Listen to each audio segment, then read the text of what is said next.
మనందరం అలాగే నిలబడి ఉండగా దేవుని యొక్క వాక్యం చదువుకుందాం.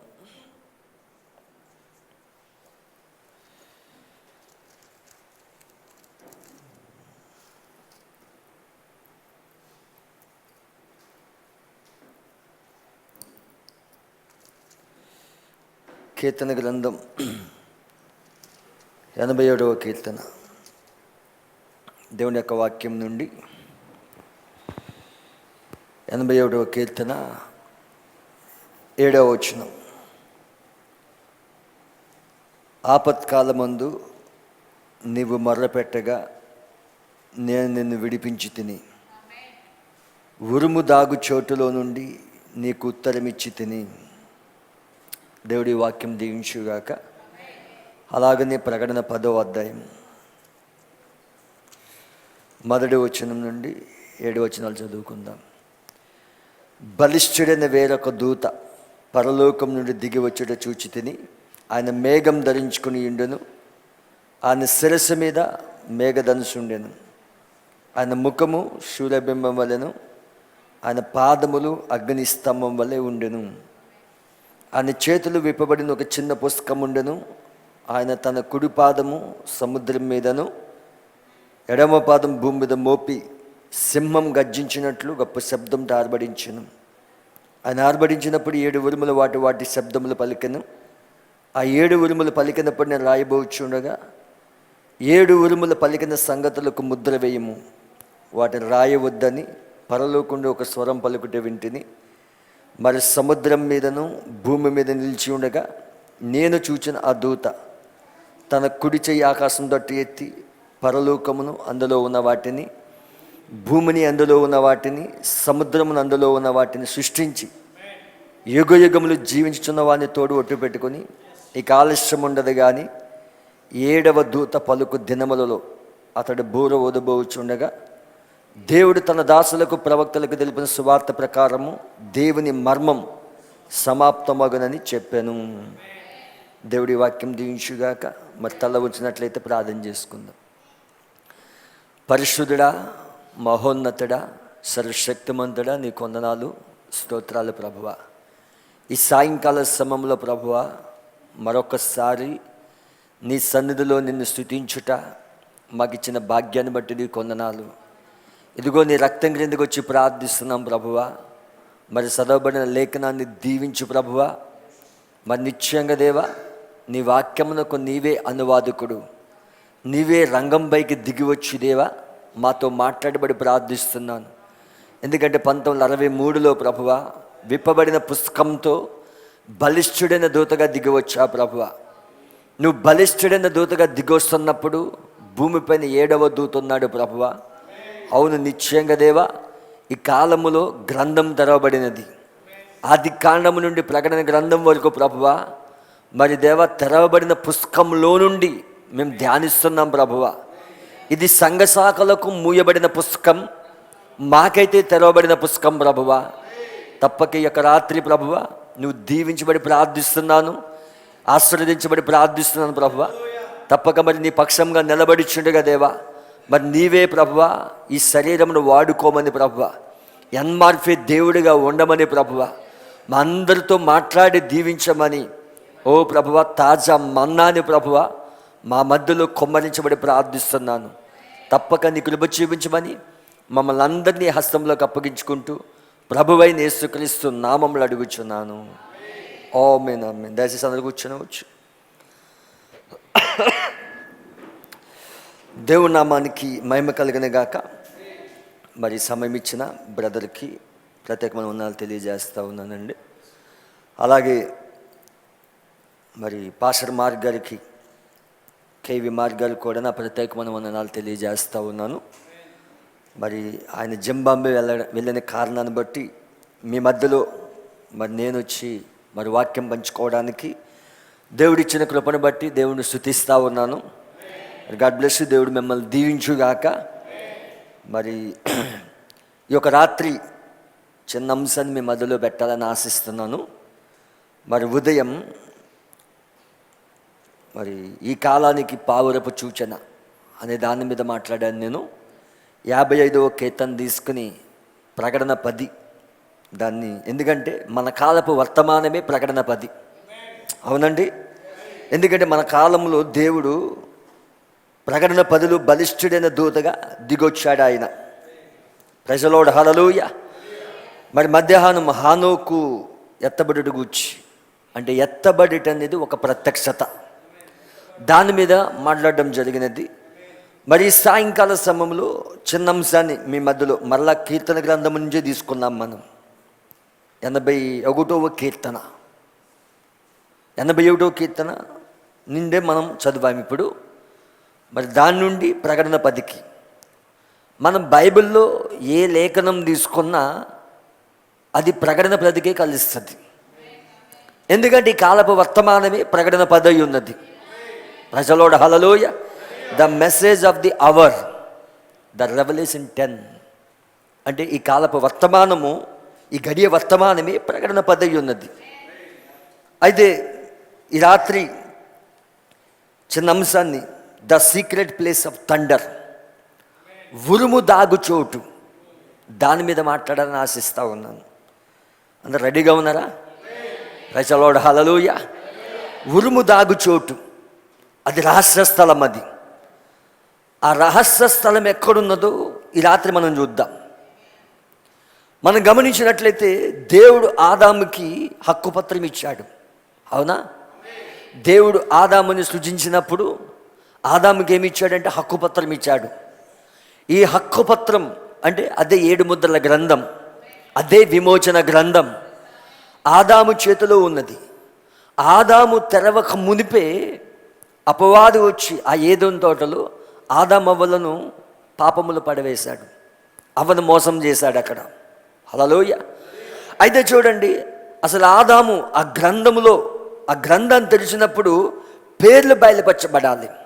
ఆ గ్రంథంలో ఉన్న పేర్లు ఎప్పుడైతే ఆదాం పలుకుతా ఉన్నాడో ఆ గ్రంథంలో ఉన్నవారు రావాలి. అది దేవుని ప్లాన్, అది దేవుడి యొక్క విమోచన ప్లాన్ అది. అయితే చూడండి, మనం గమనించినట్లయితే జగత్తు పునాది వేయబడక మునిపే, లోక పునాదులు వేయబడక మునిపే ఆయన రిడెంప్షన్ ప్లాన్ అంతా రచించాడు దేవుడు. ఆయన వెనుక భాగంలో ఉన్నది అది. అయితే చూడండి, దేవుడు విమోచన ప్రణాళిక అనేది వెనుక భాగంలో ఉన్నది.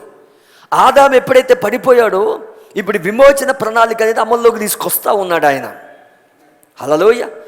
అయితే ఇప్పుడు ఈ హక్కుపత్రం 7 ముద్రల గ్రంథము ఆదాము చేతిలో ఎవరి చేతిలోకి వెళ్ళిందంటే యజమాని చేతిలోకి వెళ్ళిపోయినది. సాతాను యొక్క మురికి చేతుల్లోకి వెళ్ళకుండా అది అసలైన యజమాని చేతిలోకి వెళ్ళిపోయింది అది. హల్లెలూయా. ఇప్పుడు దేవుడు తన చేతిలో పెట్టుకుని ఉన్నాడు ఆయన ఈ 7 ముద్రల గ్రంథాన్ని. ఈ గ్రంథం ముద్రించబడిన గ్రంథం, ఇది 7 ముద్రల చేత ముద్రించబడిన గ్రంథం. ఈ గ్రంథాన్ని ఆదాం తెరవక మునిపే ఆదాం పడిపోయాడు. ఇక్కడ ఆ పడిపోయిన ఆదాం ఏం కోల్పోయాడంటే నిత్య జీవాన్ని కోల్పోయాడు. ఆ కోల్పోయిన నిత్య జీవాన్ని మరలా ఇవ్వడానికి దేవుడు విమోచన ప్రణాళిక రచించాడు ఆయన. హల్లెలూయా. అందుకే పాత నిబంధన అంతా ఛాయలు నీడలై ఉన్నాయి. అవునా? పాత నిబంధనలో దేవుడు ప్రవక్తల ద్వారా మాట్లాడుకుంటూ వచ్చాడు. ఆయన ప్రవక్తల ద్వారా మాట్లాడిన దేవుడు ఆ యొక్క మరి పూర్వకాలమందు ప్రవక్తల ద్వారా మన పితరులతో మాట్లాడిన దేవుడు ఈ దినములంతమందు కుమారుడు ద్వారా మాట్లాడాను. హెబ్రీ పత్రిక 1వ అధ్యాయం 1వ వచనం. అంటే దేవుడు పాత నిబంధన అంతా ప్రవక్తల ద్వారా మాట్లాడాడు ఆయన. కానీ ఇజ్రాయేల్ యొక్క కాలమంతంలో కుమారుని ద్వారా మాట్లాడాడు. అవునా? ఏ ప్రవక్తలను అయితే పంపించాడో ఆ ప్రవక్తలకు ప్రవక్త ఆయనే మన ప్రభువైన యేసుక్రీస్తు. 2000 సంవత్సరాల క్రితము శరీరధారిగా వచ్చాడు ఆయన. రక్తమాంసం శరీరంలో వచ్చాడు ఆయన. ఆయన ఎలా వచ్చాడు? ఏకైక మనిషి కుమారుడిగా వచ్చాడు ఆయన. మోసే చెప్పినట్లుగా ఆయన కూడా ఒక ప్రవక్త అయి ఉన్నాడు. ప్రవక్తలందరికీ ప్రవక్త ఆయన. హల్లెలూయా. అయితే 7 సంఘ కాలాలలో 7 దూతల ద్వారా మాట్లాడిన దేవుడు మరలా ఈ 7 సంఘకాలం అంతములో మరలా కుమారుడు ద్వారా మాట్లాడాడు ఆయన. హల్లెలూయా. మరలా కుమారుడు ద్వారా మాట్లాడాడు. అందుకే సంపూర్ణమైన వాక్యం దిగి వచ్చినది. మొదటి రాకల్లో సంపూర్ణమైన వాక్యం శరీరధారైనది. ఇప్పుడు 2వ రాకల్లో కూడా సంపూర్ణమైన వాక్యం దిగొచ్చేదా లేదా? హల్లెలూయా.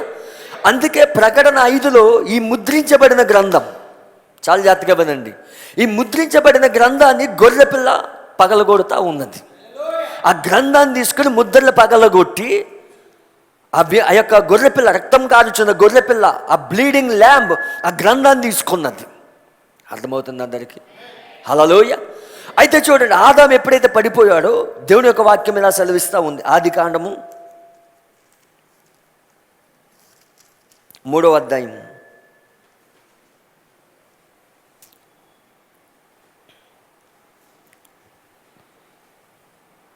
22వ వచనం.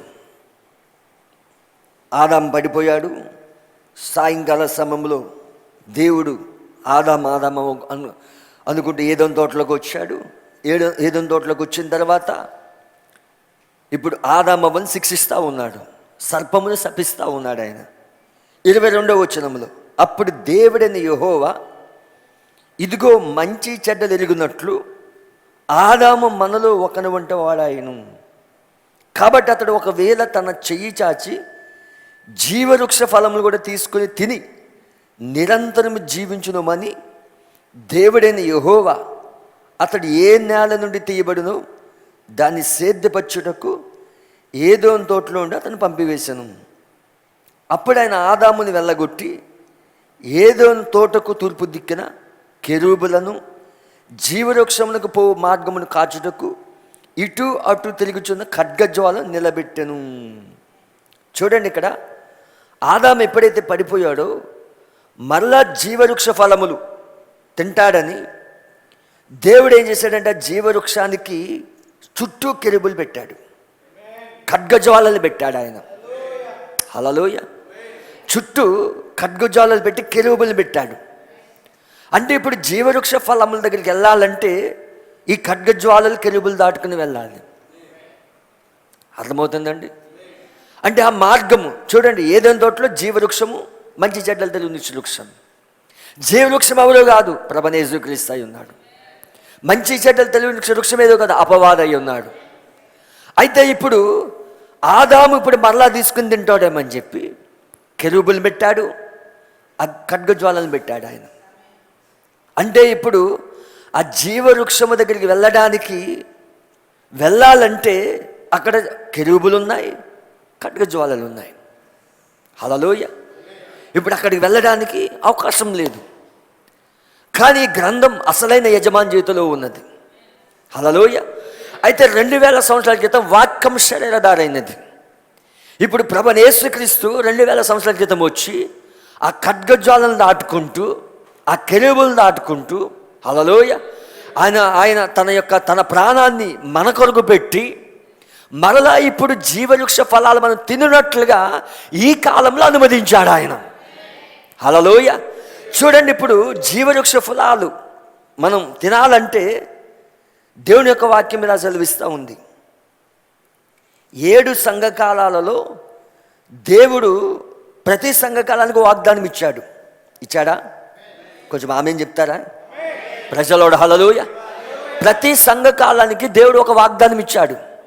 మనం గమనించినట్లయితే ప్రకటన గ్రంథము 2వ అధ్యాయం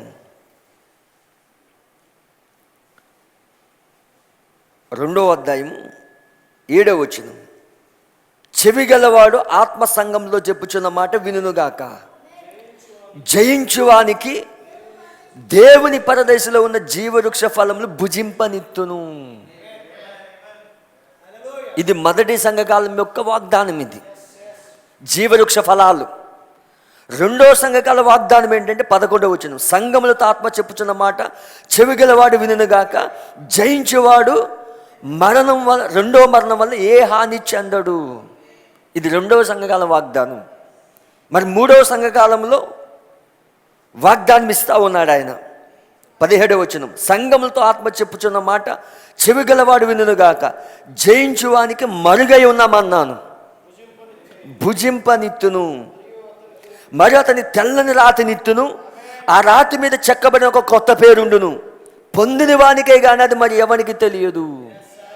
ఇది 3వ సంఘాల వాగ్దానం. ఇది 4వ సంఘాల వాగ్దానం ఇస్తా ఉన్నాడు ఆయన. 28వ వచనం, మరి అతనికి వేకువ చుక్కనిచ్చేదను, సంఘములతో ఆత్మ చెప్పుచున్న మాట చెవిగలవాడు వినుగాక. ఐదవ సంఘాలను వాగ్దానం ఇస్తా ఉన్నాడు. 3వ అధ్యాయం 5వ వచనం, జయించువాడు అలాగూ తెల్లని వస్త్రం ధరించుకున్నటకు జీవ గ్రంథంలో అతని పేరంతా మాత్రం తుడుపు పెట్టగా నా తండ్రి ఎదుటను ఆయన దూతల ఎదుటను అతని పేరు ఒప్పుకొందును. ఇది 5వ సంఘాల వాగ్దానం. ఇది 6వ సంఘకాలంలో 12వ వచనం, జయించువానికి. ఇవన్నీ ఎవరికి? జయించువారికి. ఈ వాగ్దానాలన్నీ కూడా జయించే వారికే ఇస్తానంటున్నాడు. అంటే ప్రతి సంఘకాలంలో జయించే గుంపు ఉన్నదా? ప్రతి సంఘకాలంలో కూడా జయించే ఒక గుంపు ఉన్నది. ఇప్పుడు 7వ సంఘకాలంలో కూడా జయించే గుంపు ఉండాలి. ఇప్పుడు జయించే వారికే ఇస్తానంటున్నాడు ఆయన. ఇప్పుడు 6వ సంఘకాలంలో జయించు వానికి నా దేవుని ఆలయంలో ఒక స్తంభంగా చేసేదను, అందులో నుండి వాడి ఇక మీద ఎన్నటికి వెలుపలకు పోడు. మరి నా దేవుని పేరును పరలోకంలో నా దేవుని వద్ద నుండి దిగి వచ్చిన నూతనమైన యెరూషలేమును నా దేవుని పట్టణపు పేరును నా కొత్త పేరు వాని మీద రాసేదను. సంఘములతో ఆత్మ చెప్పుచున్న మాట చెవిగలవాడు వినుగాక. ఇది 6వ సంఘాల వాగ్దానం. 7వ సంఘాల వాగ్దానం ఏంటి? 3వ అధ్యాయము 21వ వచనం, నేను జయించి నా తండ్రితో కూడా ఆయన సింహాసనం కూర్చున్న ప్రకారము జయించువాడిని నాతో కూడా నా సింహాసనం కూర్చోండి ఇచ్చేదను. సంఘములతో ఆత్మ చెప్పుచున్న వాడు చెవిగలవాడు వినుగాక. ఇది 7వ సంఘాల వాగ్దానం. ఇది అంటే 7 సంఘకాలాలకి దేవుడు వాగ్దానాలు ఇచ్చాడు. కానీ ఆ వాగ్దానాలు ఆ కాలంలో నెరవేరలేదు. అవునా? ప్రజలోడు హల్లెలూయ. ఆ వాగ్దానాలన్నీ మన సంఘకాలంలో నెరవేర్పు జరుగుతూ ఉన్నాయి. ఎందుకు ఆ కాలంలో నెరవేర్పు జరగలేదంటే 7 ముద్రలు విప్పబడలేదు, విమోచన గ్రంథం తెరవబడలేదు. విమోచన గ్రంథం ఎప్పుడు తెరవబడినది? 7 సంఘకాలములు, సంఘ శాఖల కాలం ముగించబడిన తర్వాత విమోచన గ్రంథం తెరవబడింది. ఇప్పుడు అదేనా ప్రవక్త చెప్పినది? ఆయన బ్రీచ్ అనే మెసేజ్లో చెప్తా ఉన్నాడు. సంఘకాలములు, సంఘ శాఖల కాలం అయిపోయిన తర్వాత ఆయన బలిష్ఠుడైన దూతగా వచ్చి విప్పబడిన పుస్తకాన్ని ఇచ్చాడు ఆయన. హల్లెలూయా. ఇప్పుడు ప్రకటన 5లో ముద్రించబడిన గ్రంథం, 7 ముద్రల చేత ముద్రించబడిన గ్రంథం. ఇప్పుడు సింహాసనం మధ్యలో నుండి గొర్రెపిల్లగా, వధింపబడుతున్న గొర్రెపిల్లగా వచ్చి ఆయన పుస్తకాన్ని తీసుకుంటా ఉన్నాడు. ఎందుకు? ఆయన మాత్రమే యోగ్యుడు, ప్రవక్తలు ఎవరు యోగ్యులు గారు. ఎందుకు? ఆ పుస్తకం తీసుకోవాలంటే రక్త సంబంధం ఉండాలి. ఆ గ్రంథాన్ని తీసుకోవాలంటే బంధువులకు విమోచకుడు అయి ఉండాలి. మన రక్త సంబంధం ఎవరు? ప్రభువైన యేసుక్రీస్తు అయి ఉన్నాడు. మన బంధువులకు విమోచకుడు ఎవరు? ప్రభువైన యేసుక్రీస్తు అయి ఉన్నాడు. అందుకే ఆయన మాత్రమే యోగ్యుడు. అందుకే యోహాను పరలోకం అంతా వెతికాడు, భూమిపైన వెతికాడు, భూమి కింద నీళ్ళందు వెతికాడు. ఎక్కడ 3 లోకాల్లో యోగ్యుడు లేడు. కానీ ఒకే ఒక యోగ్యుడు ఉన్నాడు. ఆయన సింహాసనం మధ్యలోనే వస్తా ఉన్నాడు. ఆయన వధింపబడిన గొర్రెపిల్లగా వస్తా ఉన్నాడు. ఆయన ఆ గ్రంథాన్ని తీసుకున్నాడు ఆయన. అందుకే యోహాను ఏడుస్తూ ఉన్నాడు. యోహాను ఏడుపు ఎంతోసేపు లేదు. అందుకే ఆ పెద్దల్లో ఒకడు, యోహాను వేడకము యూదా గోత్రపు సింహం జయించినది చెప్పాడా? యూదా గోత్రపు సింహం జయించినది. ప్రజలోడు హల్లెలూయా. ఆయన సింహం అని అనౌన్స్మెంట్ చేశాడు, కానీ అక్కడ వధింపబడుతున్న గొర్రెపిల్ల కనిపించినది. హల్లెలూయా. ఇప్పుడు ఆ గ్రంథాన్ని తీసుకుని ఆయన మాత్రమే ఆ గ్రంథం తీసుకోవడానికి యోగ్యుడు. ఇప్పుడు ఆ గ్రంథాన్ని పగలగొట్టి 7 ముద్రలు ఆయన విప్పుతా ఉన్నాడు ఆయన. అంటే 7 ముద్రలు విప్పింది ఎవరు? గొర్రెపిల్ల. హల్లెలూయా. ఇప్పుడు ఎప్పుడైతే 7 ముద్రలు విప్పబడ్డాయో ప్రకటన 6వ అధ్యాయంలో, జాగ్రత్తగా వినండి. ఇప్పుడు ప్రకటన 6వ అధ్యాయం 1వ వచనం, ఆ గొర్రెపిల్ల ఆ 7 ముద్రల్లో మొదటి దాన్ని విప్పినప్పుడు నేను చూడగా ఆ 4 జీవుల్లో ఒకటి రమ్ము అని ఉరుము వంటి స్వరముతో చెప్పుట వింటిని. ప్రజలోడు హల్లెలూయా. ఇప్పుడు ఆ గొర్రెపిల్ల ఎప్పుడైతే 7 ముద్రల్లో మొదటి దాన్ని విప్పినప్పుడు నేను చూడగా ఆ 4 జీవుల్లో ఒకటి. అవునా? దేవుని సింహాసనం ఉన్నది, ఉందా? ప్రకటన 4వ అధ్యాయంలో దేవుని సింహాసనం ఉన్నది. ఒక్క సింహాసనమే. ఆ ఒక్క సింహాసనం పైన ఒక్కడు ఆసీనుడై ఉన్నాడు. 3 సింహాసనాలు కాదు, ముగ్గురు దేవుళ్ళు కాదు, సింహాసనం ఒక్కటే. ఆ సింహాసనం పైన ఒకడు ఆసీనుడై ఉన్నాడు. అవునా? ఇప్పుడు సింహాసనం చుట్టూ 4 జీవులు. అవునా? ఆ 4 జీవుల చుట్టూ 24 పెద్దలు. ఆ సింహాసనం పైన వరుసపు ధనుసు. ఇదేనా? అంటే యోహాను ఇప్పుడు సింహాసనం ఎక్కడ చూస్తూ ఉన్నాడు? పరలోకంలో చూస్తూ ఉన్నాడు, దర్శనంలో చూస్తూ ఉన్నాడు. ఆయన అక్కడ ఒక సింహాసనం వేయబడింది, 4 జీవులు ఉన్నాయి. ఇప్పుడు 4 జీవుల్లో ఒక జీవి ఉరుము వంటి స్వరంతో రమ్ము, కమ్ అండ్ సీ, వచ్చి చూడుము. ఆది కాండంలో ఏమో ఖడ్గజ్వాలలు ఉన్నాయి అక్కడ. అవునా? చుట్టూ కెరూబులు ఉన్నాయి, ఎవరిని రావద్దని చెప్తా ఉన్నాయి. కానీ ప్రకటన గ్రంథానికి వచ్చేసరికి ఈ 4 జీవులో ఒక జీవి కమ్ అండ్ సీ. హల్లెలూయా. ఎందుకు కమ్ అండ్ సీ అని చెప్తా ఉన్నాయి? గ్రంథం విప్పబడింది ఇప్పుడు, అది ముద్రించబడిన గ్రంథం అక్కడ. ఇప్పుడు ఈ కాలంలో గ్రంథం విప్పబడినది. ఇప్పుడు జీవవృక్ష ఫలాలు కూడా భుజించే కాలం ఇది. ఎవరైతే జీవవృక్ష ఫలాలు భుజిస్తారో వారిపైన 2వ మరణం అధికారం లేదు. వాళ్ళకి మరుగై మన్నాలు ఇస్తానంటున్నాడు ఆయన, తెల్లని రాత్రి ఇస్తానంటున్నాడు ఆయన. ప్రజలోడు హల్లెలూయ. వారి కొత్త పేరు ఇస్తానంటున్నాడు ఆయన. వారి పేరు జీవ గ్రంథంలో తుడిమి పెట్టాలంటా ఉన్నాడు ఆయన. జయించిన వారిని నా సింహాసనమైన కూర్చొని పెట్టాలని అంటున్నాడు ఆయన. ఈ వాగ్దానాలన్నీ ఎవరికంటే 7వ సంఘకాలంలో ఉన్న వధువుకి అయి ఉన్నాయి. ఇప్పుడు వధువు ఏం చేస్తుంది? మరుగై ఉన్న మన్నాలు తింటా ఉన్నది, ఆ జీవవృక్ష ఫలాలు తింటా ఉన్నది. 2వ మరణం పైన అధికారం లేదు. ప్రభువు రాకడ ఆలస్యమైతే మొదటి మరణం వస్తుంది. అవునా? ఎత్తబడుట ఆలస్యమైతే, ప్రజలోడు హల్లెలూయ, ఎత్తబడుట ఆలస్యమైతే మనకు మొదటి మరణం వస్తుంది. కానీ 2వ మరణం పైన అధికారం లేదు. ఎందుకంటే మనం ఎత్తబడే గుంపుమై ఉన్నాం. మన దినాల్లోనే ఒక ఎత్తబడి జరగబోతా ఉన్నది. హల్లెలూయ. 2వ మరణం పైన అధికారం లేదు ఇక్కడ. ప్రజలోడు హల్లెలూయ. ఇప్పుడు మరుగై ఉన్న మన్నాను మనం భుజిస్తూ ఉన్నాం. అంటే దేవుడు జగత్తు పునాది వెయ్యబడక మునిపే ఆ వెనుక భాగంలో ఉన్న ఆ రహస్యాలన్నీ కూడా ఈ కాలంలోనే తెరవబడ్డాయి ఇప్పుడు. అవునా? అంటే నిజంగా మనం గ్రంథం విప్పబడిన కాలంలో ఉన్నామా? హల్లెలూయ. అందుకే ప్రకటన 10లో బలిష్ఠ దూతగా వస్తున్నప్పుడు విప్పబడిన పుస్తకంతో దిగొస్తా ఉన్నాడు ఆయన.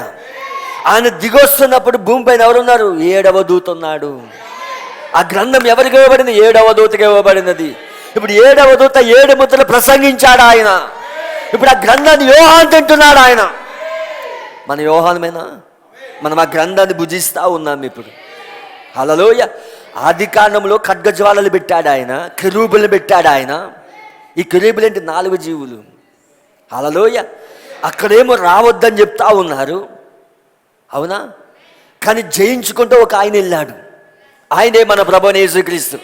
2000 సంవత్సరాల క్రితం జయించాడు ఆయన. ఆయన జయించాడు కాబట్టి హల్లెలూయ ఆ గ్రంథం తీసుకోవడానికి యోగ్యుడు ఆయన.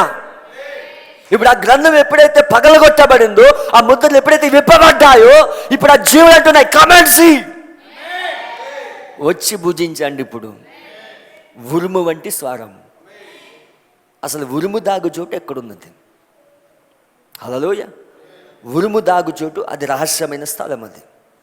అందుకే దావీదు ఇక్కడ 87వ కీర్తనలో ఆపత్కాలమందు నాకు మొరపెట్టుము, ఉరుము దాగు చోటులో నుండి నీకు ఉత్తరం ఇచ్చేదను. హల్లెలూయ. అసలు ఉరుము దాగు చోటు ఎక్కడున్నది? ఇప్పుడు చూద్దామా ప్రజలోడు? హల్లెలూయ. ఇప్పుడు చూద్దాం. నిర్గమకాండానికి రండి ఒకసారి. 19వ అధ్యాయం. ప్రజలోడు హల్లెలూయ. ఉరుము దాగు చోటు 19వ అధ్యాయం. ఇజ్రాయేలు ఐగుప్తు దేశం నుండి బయలుదేరిన 3వ నెలలో, ఇది ఎన్నో నెల? ఇది 3వ నెల. వాళ్ళు ఏ నెలలో బయటకు వచ్చారు? వాళ్ళు మొదటి నెల అబీబి నెలలో బయటకు వచ్చారు. వాళ్ళు గొర్రెపిల్ల రక్తం కింద వాళ్ళు విమోచించబడతా ఉన్నారు వాళ్ళు. అంతేనా? అబీబి నెలలో కదా బయటకు వస్తే వాళ్ళు. అబీబి నెలే మొదటి నెల. నిర్గమకాండం 12వ అధ్యాయంలో ఐగుప్తు నుండి విడిచి బయటకు వస్తున్నారు వాళ్ళు. మోషే ద్వారా బయటకు వస్తున్నారు వాళ్ళు అబీబి నెలలో. అది మొదటి నెల. కానీ 3వ నెల ఎక్కడికి వచ్చారు వాళ్ళు? సీనాయి పర్వతం దగ్గరికి వచ్చారు వాళ్ళు. అవునా? సీనాయి పర్వతం దగ్గరికి వచ్చేసరికి 3వ నెల. జాగ్రత్తగా వినండి, ఇది మనసులో పెట్టుకోండి. ఇదే నెల 3వ నెల. మొదటి నెలలో బయటకు వచ్చారు వాళ్ళు. వాళ్ళు ప్రయాణం చేసుకుంటూ సీనాయి పర్వతం దగ్గరికి వచ్చేసరికి 3వ నెల. మొదటి నెలలో పండుగలు ఏంటి? పస్కా పండుగ, పులియని రొట్టెల పండుగ, ప్రథమ ఫలాల పండుగ. అవునా? 3వ నెలలో పండుగ ఏంటి? పెంతెకోస్తు పండుగ. 57 సబ్బాతులు అయిన తర్వాత వచ్చేదే పెంతెకోస్తు పండుగ. అంటే వీళ్ళు ఎక్కడున్నా కరెక్ట్గా పెంతెకోస్తు పండుగ దగ్గర ఉన్నారు. అవునా? ఇప్పుడు జాగ్రత్తగా వినండి. ఇజ్రాయేల్ ఐగుప్తు దేశం నుండి బయలుదేరి 3వ నెలలో వారు బయలుదేరినాడే 3వ నెల ఆరంభమంది వారు సీనాయి అరణ్యములకు వచ్చేరి. ఓకే, కొంచెం కిందకి చదువుదాం. 9వ వచనం. యెహోవా మోషేతో, ఇదిగో నేను నీతో మాట్లాడినప్పుడు ప్రజలు విని నిరంతరం నీ యందు నమ్మిక ఉంచినట్లు నేను కాదు, కారు మబ్బుల్లో నీ యొద్దకు వచ్చేదనని చెప్పాను. కారు మబ్బు, థిక్ క్లౌడ్. ఈయన ఎలా వస్తున్నాడు? కారు మబ్బుల్లో వస్తానంటున్నాడు. అంటే థిక్ క్లౌడ్ అంటే మేఘంలో వస్తానంటున్నాడు. అవునా?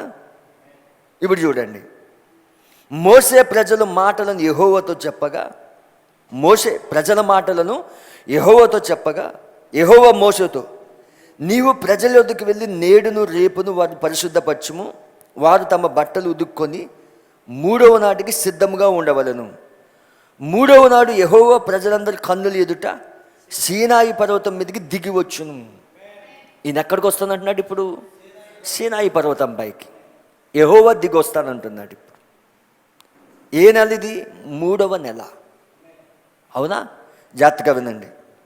నీవు చుట్టూ ప్రజలను మేర నేర్పచ్చి, మీరు ఈ పర్వతం ఎక్కవద్దు, దాని అంచును ముట్టవద్దు, భద్రముసుమి ఈ పర్వతం ముట్టు ప్రతివానికి మరణ శిక్ష తప్పక విధింపవలను. ఎవడును చేతితో దాన్ని ముట్టకూడదు, ముట్టినవాడు రాళ్ళతో కొట్టబడవలను, లేక పొడవబడవలను. మనుషుడు కానీ మృగము కానీ బ్రతకూడదు. బూరధ్వని చేయనప్పుడు వారు పర్వతం యొద్దకు రావలను. అప్పుడు మోషే పర్వతం మీద నుండి ప్రజల యొద్దకు దిగి వచ్చి ప్రజలను పరిశుద్ధపరచగా వారు తమ బట్టలు ఉదుక్కొనిరి. అప్పుడు అతడు 3వ నాటికి సిద్ధంగా ఉండి ఏ పురుషుడు స్త్రీని చేరకూడదని చెప్పాను. 3వ నాడు ఉదయమైనప్పుడు పర్వతం మీద ఉరుములు, మెరుపులు, సాంద్రమేఘము, బూర యొక్క మహాధ్వనియు కలగగా పాలెంలోని ప్రజలందరూ వణికిరి. దేవుని ఎదుర్కొండకు మోషే పాలెంలో నుండి ప్రజల అవతలకి రప్పించగా వారు పర్వతం దిగున నిలిచిరి. యెహోవా అగ్నితో, దేంతో? అగ్నితో సీనాయి పర్వతం మీద దిగి వచ్చినందున అదంతయు ధూమమయమై ఉండెను. దాని ధూమము కొలిమి ధూపం వలె లేచెను. పర్వతం అంతా మిక్కిలి కంపించెను. పర్వతం కంపించిందంటే అక్కడ ఏం రావాలి? భూకంపం రావాలి. యెహోవా అగ్నితో దిగి వచ్చాడు. హల్లెలూయ. పెంతెకోస్తు పండుగ ఏంటి? 3వ నెలలో వచ్చే పండగ. పెంతెకోస్తు దినాన్ని ఎలా వచ్చాడు ఆయన? అగ్నిగా వచ్చాడు ఆయన. మేడగదిలోకి ఎలా వచ్చాడంటే అగ్నిగా వచ్చాడు ఆయన. ఇక్కడ సేమ్ యెహోవా అగ్నిగా వస్తూ ఉన్నాడు ఆయన. ఇప్పుడు సీనాయి పర్వతం పైకి వస్తూ ఉన్నాడు ఆయన. ఇక్కడే ఉరుములు, మెరుపులు, సాంద్రమేఘం ఉన్నాయి. ఇప్పుడు నా టాపిక్ ఏంటి? ఉరుము దాగు చోటు, the secret place of the thunder. ఉరుములు ఎక్కడ దాగున్నాయి ఇప్పుడు? వింటున్నారా? చూడండి, ఇక్కడ మోషేని పర్వతం పైకి రమ్మన్నాడు ఆయన. వచ్చాడా మోషే? ఇప్పుడు ఆ సీనాయి పర్వతం పైకి యెహోవా దిగొచ్చినప్పుడు, అగ్నితో దిగొచ్చినప్పుడు అక్కడ ఉరుములు, మెరుపులు, సాంద్రమేఘం, బూరధ్వని. దేవుడే చేశాడు ఆ బూరధ్వని. అక్కడ పర్వతం అంతా కంపించినది. హల్లెలూయా. అయితే మనం గమనించినట్లయితే 24వ అధ్యాయంలో మోషే మేఘంలోకి వెళ్తున్నాడు. ఇప్పుడు 24వ అధ్యాయము 15వ వచనం. మోషే కొండ మీదకి ఎక్కినప్పుడు ఆ మేఘం కొండను కమ్మెను. యెహోవా మహిమ సీనాయి కొండ మీద నిలిచెను, మేఘం 6 దినములు దాన్ని కమ్ముకొనును. 7వ దినమున ఆయన మేఘములో నుండి మోషేని పిలిచినప్పుడు యెహోవా మహిమ ఆ కొండ శిఖరం మీద దహించు అగ్ని వలె ఇజ్రాయేల్ కన్నులకు కనబడును. అప్పుడు మోషే ఆ మేఘంలో ప్రవేశించి కొండ మీదకి ఎక్కను. మోషే ఆ కొండ మీద రేయింబగలు 40 దినములు ఉండెను. జాగ్రత్తగా వినండి, ఇక్కడ మోషేని ఇప్పుడు దేవుడు కొండపైకి పిలిచాడు. అవునా? దేవుడు ఎలా వచ్చాడు? మేఘంగా వచ్చాడు. ఆయన మేఘంగా వచ్చినప్పుడు ఆ మేఘంలోకి మోషే కొనిపోబడ్డాడు. 6 దినాలు అయిన తర్వాత మోషే ఆ మేఘంలోకి వెళ్ళాడు. అవునా? ఇది మొదటి నిర్గమం. మన ముందది 3వ నిర్గమం. 6 సంఘకాలాలు అయిన తర్వాత 7వ సంఘకాలంలో ఈ కాలపు మోషే. ఈయన మోషేనా? ఈ మోషే ఏలియా. మోషే వల్ల మనం బయట తీసుకొచ్చాడు, సంఘ శాఖల ఆచారాల నుండి బయట తీసుకొచ్చాడు. ఏలియా వల్లే పిల్లల హృదయాన్ని తండ్రి వైపు తిప్పాడు ఆయన. ఇప్పుడు మన మోషే కూడా 7వ సంఘకాలంలో ఆ సన్సెట్ పర్వతం పైకి వెళ్ళినప్పుడు మేఘంలోకి కొనిపోబడ్డాడు. ఇది ఛాయ, నీడ. ఇప్పుడు నిజ రూపంలో మన మోషే సన్సెట్ పర్వతం పైకి వెళ్ళాడు, మేఘంలో కొనిపోబడ్డాడు. ఇప్పుడు ఆయన ఎలా వస్తున్నా అంటున్నాడు? కారు మబ్బులో వస్తానంటున్నాడు. అంటే థిక్ క్లౌడ్లో వస్తానంటున్నాడు ఆయన. అంటే ఇప్పుడు దేవుని సింహాసనం ఎక్కడున్నది? ఇప్పుడు ఆ కారు మబ్బు లోపల ఉన్నది. హల్లెలూయా. అక్కడ ఉరుములు, మెరుపులు, సాంద్ర మేఘం. అంటే ఇప్పుడు దేవుని యొక్క సింహాసనం ఎక్కడుంది? సీనాయి పర్వతం పైన ఆ మేఘంలో ఉన్నది. ఇప్పుడు ఆ మేఘంలోకి ఎవరు వెళ్ళారు? మోషే వెళ్ళాడు. హల్లెలూయా. మేఘంలోకి అందరూ వెళ్ళలేరు, మోషే మాత్రమే వెళ్ళాడు. హల్లెలూయా. సింహాసనం అక్కడే ఉంది. హల్లెలూయా. సింహాసనం అక్కడే ఉంది, ఉరుములు అక్కడే ఉన్నాయి, మెరుపులు అక్కడే ఉన్నాయి. ప్రజలోడు హల్లెలూయా. సాంద్ర మేఘం అక్కడే ఉన్నది. ఇప్పుడు మోషే మేఘంలోకి వెళ్ళినప్పుడు ఆ సీనాయి పర్వతం పైన 40 రాత్రింబగళ్ళు ఉన్నప్పుడు ఆయన ఆదికాండాన్ని రాశాడు ఆయన. అంటే ఇప్పుడు ప్రవక్త ఎక్కడికి వెళ్ళాడు? దేవుని మనసులోకి వెళ్ళాడు. ఇప్పుడు హల్లెలూయా. దేవుని మనసులోకి వెళ్ళిన వాళ్ళే ఆ యొక్క దేవుని వెనుక భాగంలో ఉన్న రహస్యాలను వాళ్ళు బోధించగలుగుతారు. హల్లెలూయా. అంటే మోషే ఆదికాండాన్ని ఎలా రాశాడు? ఇప్పుడు దేవుని మనసులోకి వెళ్ళి. హల్లెలూయా. ఆదికాండంలో మోషే లేడు, 2500 సంవత్సరాల క్రితం వచ్చాడు మోషే. కానీ ఆదికాండాన్ని ఎలా రాశాడు? అతను 2500 సంవత్సరాల క్రితం ఉన్న చరిత్రను ఎలా రాశాడు? మేఘంలోకి వెళ్ళాడు కాబట్టి. సృష్టిని ఎలా చేస్తున్నాడో రాస్తున్నాడు, ఆదామును ఎలా సృజించాడో రాస్తున్నాడు, ఆది పాపం ఎలా జరిగిందో రాస్తున్నాడు. హల్లెలూయా. కయ్యూని హేబేలు అర్పణ ఎలా అర్పించాడో రాస్తున్నాడు. అర్థమవుతుందా? హానోకు ఎలా ఎత్తబడ్డాడో రాస్తున్నాడు. ఎవరు? మోషే. అబ్రాహాం జీవితాన్ని రాస్తున్నాడు, నోవహు ఓడ గురించి రాస్తా ఉన్నాడు, యాకోబు యాసావుల కోసం రాస్తున్నాడు, యేసేపు కోసం రాస్తా ఉన్నాడు. దీన్ని అంతలా రాయగలిగాడు, దేవుడి మనసులోకి వెళ్ళాడు. హల్లెలూయా. అందుకే మన మోషే కూడా సన్సెట్ పర్వతం పైకి వెళ్ళినప్పుడు ఆ మేఘంలో కొనిపోబడ్డప్పుడు ఆది కాండము నుండి ప్రకటన గ్రంథం వరకు ఏదైతే మర్మయుక్తంగా రాయబడిందో ఆ మర్మాలన్నీ బయలుపరుస్తా ఉన్నాడు ఆయన. అంటే మేఘంలోకి వెళ్ళడం అంటే ఏంటి? అక్కడే ఉరుము దాగు చోటు ఉన్నది, అదే సీక్రెట్ ప్లేస్. అది ఆ సీక్రెట్ ప్లేస్లోనే ఉరుములు దాక్కున్నాయి. అక్కడ ఆ ఉరుములు బయలుపరచబడుతూ ఉన్నాయి. ఇప్పుడు ఉరుములు బయలుపరచబడడం వలన దేవుడి ప్రణాళిక తెరవబడుతూ ఉన్నది. పట్టుకున్నారా ప్రజలోడు? హల్లెలూయా. నా తాటను పట్టుకోండి మీరు ఇప్పుడు. అంటే ఉరుము దాగు చోటు, అది రహస్యమైన స్థలం. అది ఆ స్థలంలోకి అందరు వెళ్ళలేరు, సంఘశాఖలు అందుకందే వెళ్ళలేరు. ఎవరు వెళ్ళగలుగుతారు? ప్రవక్తలు మాత్రమే వెళ్ళగలుగుతారు. దేవుని మనసులోకి వెళ్ళి ప్రవక్తలు మాత్రమే దాన్ని తీసుకురాగలుగుతారు. అందుకే వాక్యం ప్రవక్త యుద్ధకు వస్తుంది. మోషే మేఘంలోకి వెళ్ళాడు, ఆది కాండాన్ని రాశాడు.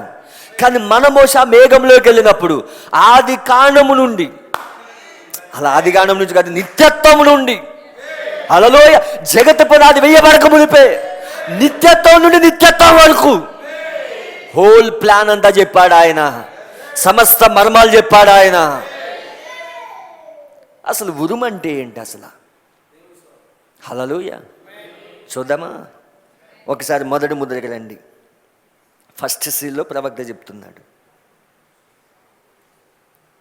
ఇదంతా ఎక్కడ జరుగుతుంది? సీనాయి పర్వతం పైన. అంటే పర్వతం పైన ఏదో జరుగుతూ ఉంది. హల్లెలూయా. ఏలియా కర్మేలు పర్వతం పైకి వెళ్ళాడా? 450 మంది ప్రవక్తలకు సవాల్ చేశాడా? హల్లెలూయా. బయలు దేవుడైతే బయలుని ఆరాధించండి, యెహోవా దేవుడైతే యెహోవాని ఆరాధించండి, 2 తలంపుల మధ్య మీరు ఉండొద్దు అన్నాడు ఆయన. సవాల్ చేసిన ఏలియా తిరిగి బలిపీఠం కట్టాడు ఆయన, బలిపీఠం రిపేర్ చేశాడు ఆయన, రిస్టోరేషన్ చేశాడు ఆయన, ఆ 12 రాళ్ళు పేర్చాడు ఆయన. సాయంకాలం నైవేద్యం అర్పించే సమయంలో అబ్రహాం, ఇస్సాకు, ఇజ్రాయేల్ దేవాన్ని ప్రార్థించినప్పుడు అగ్ని వచ్చి ఆ బలిని అర్పణ పైన వచ్చినది అగ్నిగా దిగొచ్చాడు ఆయన. హల్లెలూయా. అగ్ని స్తంభం వచ్చినదా ఏలియా? తర్వాత భూకంపం వచ్చిందా? ఒకసారి చూడండి, రాజుల గ్రంథం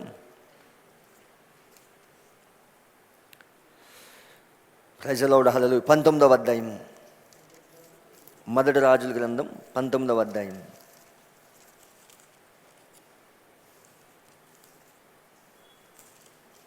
తీసారా? ప్రజలౌడ హల్లెలూయా.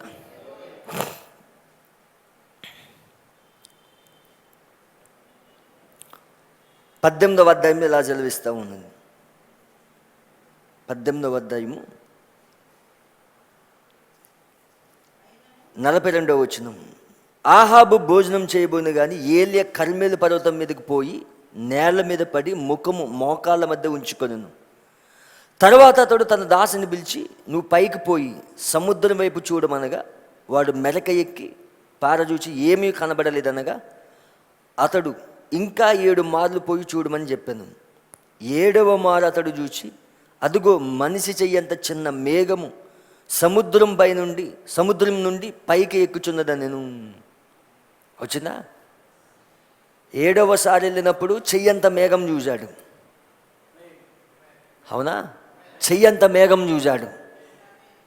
అగ్ని స్తంభం వచ్చినది, అగ్నిగా దిగొచ్చాడు, ఇక్కడ మేఘం వచ్చినది. హల్లెలూయా.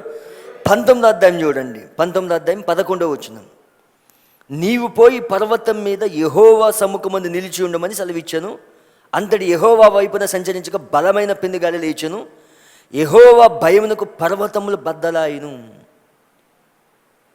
శిలలు చిన్న భిన్నములాయన కానీ యెహోవా గాలి దెబ్బ యందు ప్రత్యక్షం కాలేదు.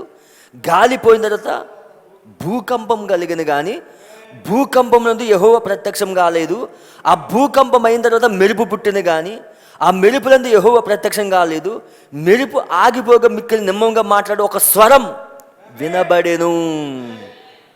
అదేంటి? దేవుని స్వరం. భూకంపం వచ్చినదా? సీనాయి పర్వతం పైన భూకంపం వచ్చినదా? కర్మేలు పర్వతం పైన భూకంపం వచ్చినదా? సన్సెట్ పర్వతం పైన భూకంపం వచ్చినదా? మన ప్రవక్త వెళ్ళినప్పుడు భూకంపం వచ్చినదా? భూమి కంపించినదా? ఆయనకి పల్లెరిగాయ ఆ ఫ్యాన్ గుచ్చుకుంటే తీసి పాడేశాడా? అక్కడ ఒక పెద్ద భూకంపం వచ్చినదా? భూకంపం వచ్చినది అక్కడ. ఇక్కడ దేవుని స్వరం ద్వారా, మెల్లని స్వరం ద్వారా నిమ్మలంగా మాట్లాడే ఒక స్వరం వినబడెను. అసలు ఉరుమంటే ఏంటి? మొదటి ముద్ర praise the lord, hallelujah. First seal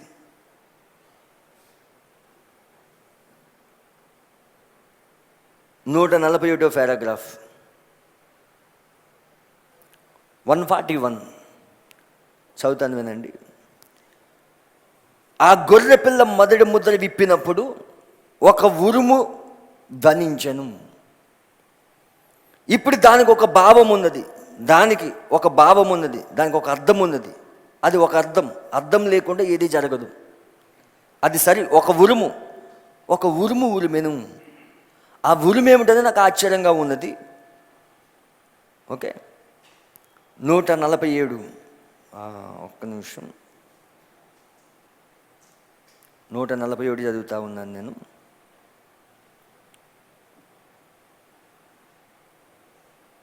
మొదటి ముద్ర 141 చదివాను.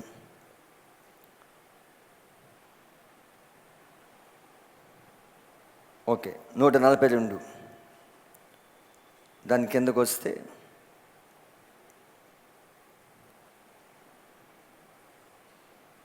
146 చూడండి. అప్పుడు గొర్రెపిల్ల గ్రంథం తీసుకుని మరి ఆ మొదటి ముద్రని విప్పినప్పుడు దేవుడు దాన్ని బయలుపరచుటకు ముద్రలోని మర్మం తెలుపుటకు తన నిత్య సింహాసనం మీద నుండి మాట్లాడాను.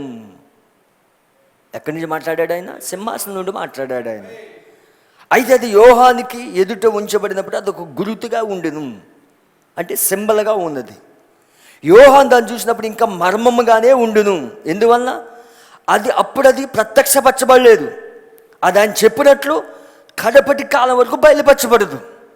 అంటే ఉరుములు ఎప్పుడు బయలుపరచబడాలి? ఇప్పుడు కడపటి కాలంలో, 7వ సంఘకాలంలో ఉరుములు బయలుపరచబడాలి. కొంచెం ఆమె చెప్తారా ప్రజలోడ? హల్లెలూయ. అంటే ఆ ఉరుము దాగు చోటు ఎక్కడుందో మీకు చూపించబోతా ఉన్నాను ఇప్పుడు. అది ఒక రహస్య స్థలం, అది the secret place of thunder. అది దావీదు మాట్లాడుతూ ఉన్నాడు ఆయన. హల్లెలూయ. ఇప్పుడు చూడండి, ఆ ఉరుము దాగు చోటు ఏదో మనకు తెలియాలి. ఇప్పుడు ఆయన ఆ యొక్క థిక్ క్లౌడ్లో దిగొచ్చాడు ఆయన. ఇప్పుడు సింహాసనం యోహాను పరలోకంలో చూశాడు ఆయన. ఇప్పుడు ఆ సింహాసనం సీనాయి పర్వతం పైకి వచ్చినది, అవునా? సీనాయి పర్వతం పైకి మేఘముగా వచ్చినప్పుడు ఆ మేఘంలోకి మోషే కొనిపోబడ్డాడు. మోషే వెళ్ళి ఆదికాండం రాశాడు. హల్లెలూయ. అలాగే కర్మెలు పర్వతం పైన ఏలియా ఉన్నప్పుడు భూకంపం వచ్చినది. దేవుడు తన నిమ్మలమైన స్వరంతో మాట్లాడాడు అక్కడ, అవునా? మేఘం వచ్చినది, భూకంపం వచ్చినది, అగ్నిస్తంభం వచ్చినది. హల్లెలూయ. ఇప్పుడు సన్సెట్ పర్వతం పైకి మన మోషే వెళ్ళాడు, మన కాలుబు ప్రవక్త. అక్కడ భూకంపం వచ్చినదా? ఆయన మేఘంగా దిగొచ్చాడా? ఇప్పుడు ఆ మేఘంలోకి 7వ దూత కొనిపోబడ్డాడు. హల్లెలూయ. ఆ సీక్రెట్ ప్లేస్లోకి కొనిపోబడ్డాడు. ఎప్పుడైతే ఆ సీక్రెట్ ప్లేస్లోకి వెళ్ళాడో దేవుని మర్మమంతా బయలుపరిచాడు. ఇప్పుడు అదే ప్రవక్త అంటున్నాడు. యోహాను ప్రకటన గ్రంథం రాస్తున్నప్పుడు సింబాలిక్ ఫామ్లో రాశాడు ఆయన, గురుతుల రూపంలో రాశాడు ఆయన. అందుకే ప్రవక్త బుక్ ఆఫ్ సింబల్స్ బోధించాడు ఆయన. హల్లెలూయ.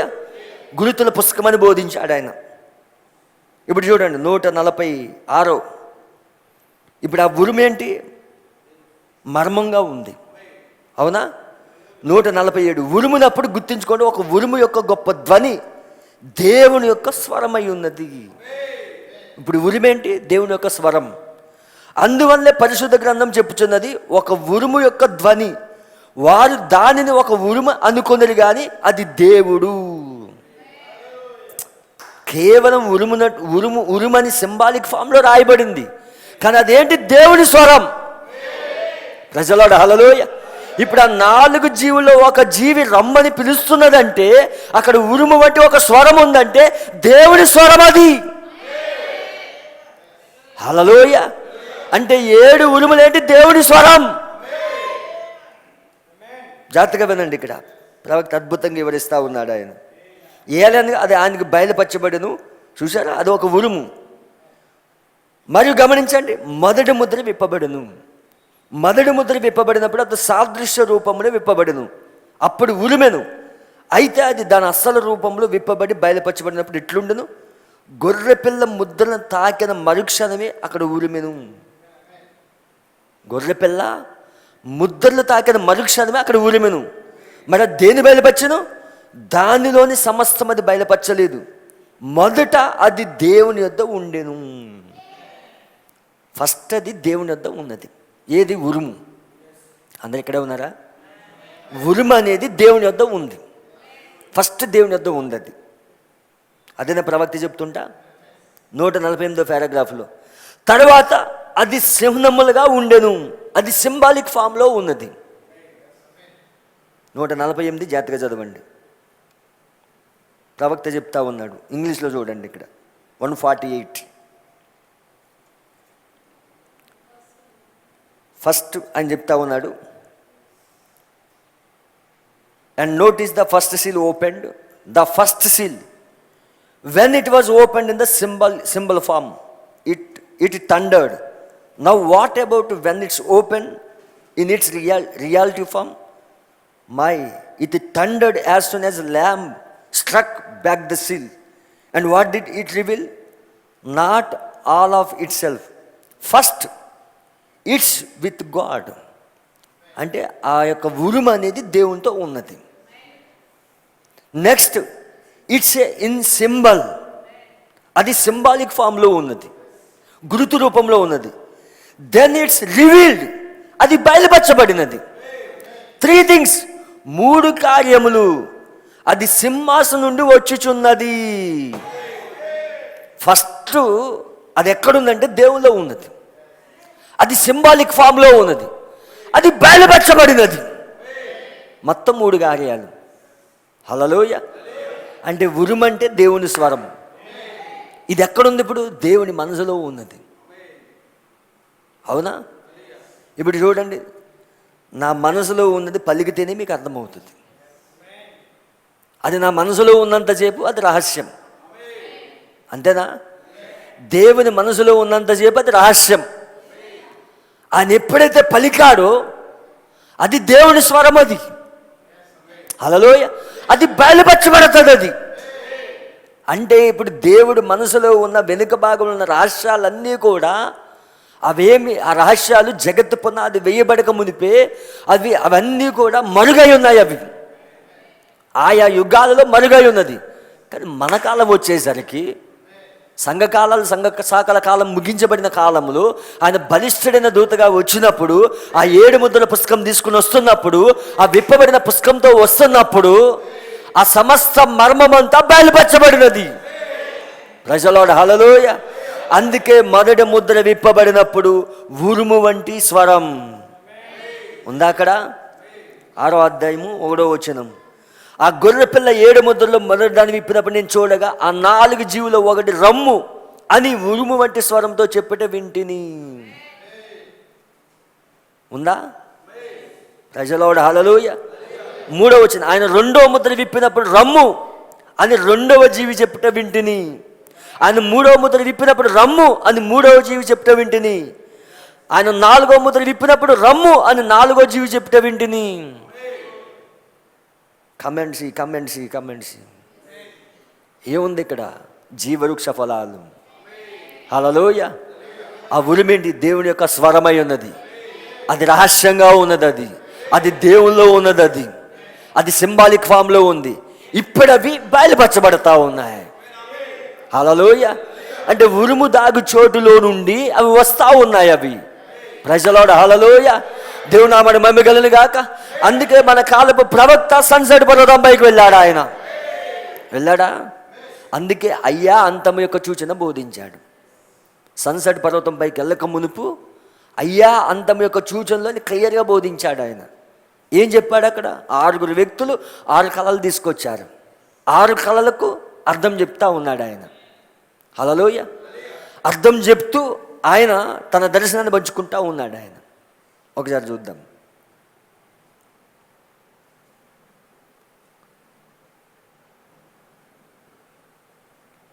అయ్యా అంతము యొక్క సూచన అనే వర్తమానంలో ప్రవక్త ఎలా చెప్తున్నాడు?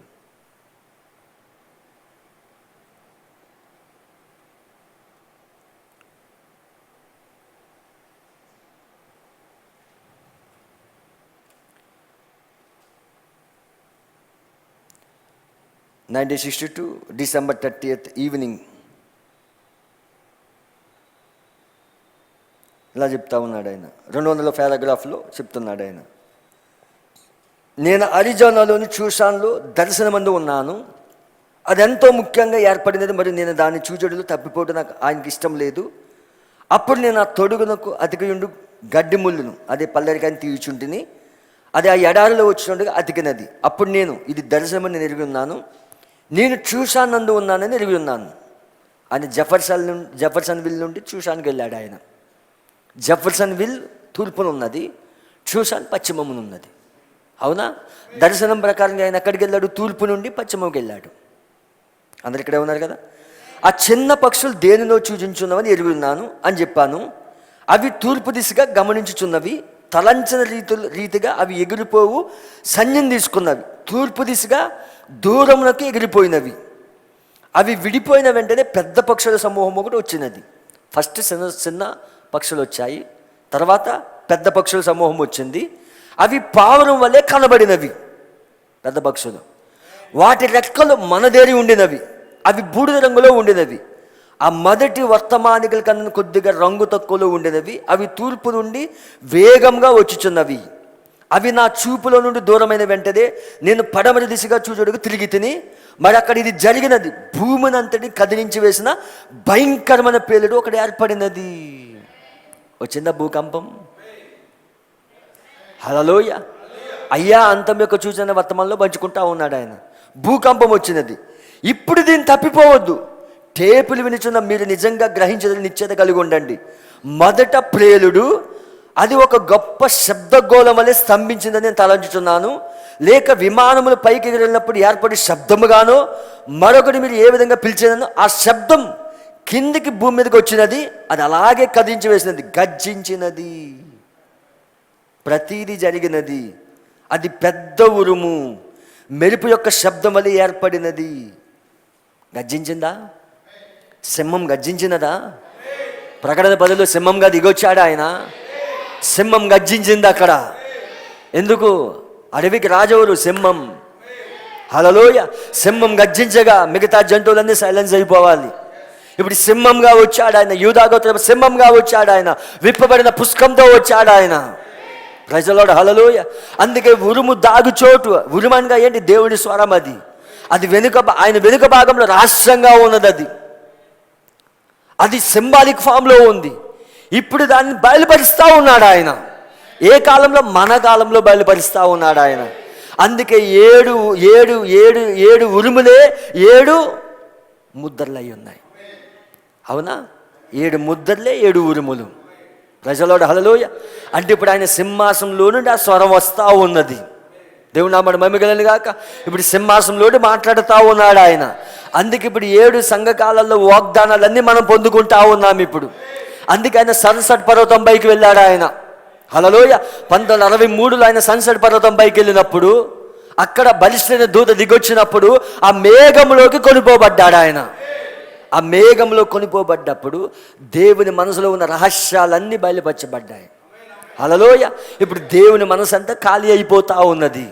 ఎందుకు? ప్రవక్త 7వ దూత పలుకు దినములలో దేవుడు తన దాసులకు ప్రవక్తలు తెలిపిన సువార్త ప్రకారము దేవుని మర్మం సమాప్తమగును. అంటే ఉరుము దాగుచోటు ఏంటి? ఇప్పుడు దేవుని యొక్క రహస్య స్థలం అది. హల్లెలూయ. అది సింహాసనంలోనే వస్తూ ఉన్నాయి ఉరుములు. అందుకే యోహాను పరలోకంలో సింహాసనం చూశాడు. ఇప్పుడు ఆ సింహాసనం ఎక్కడుంది? సీనాయి పర్వతం పైన ఉన్నది. హల్లెలూయ.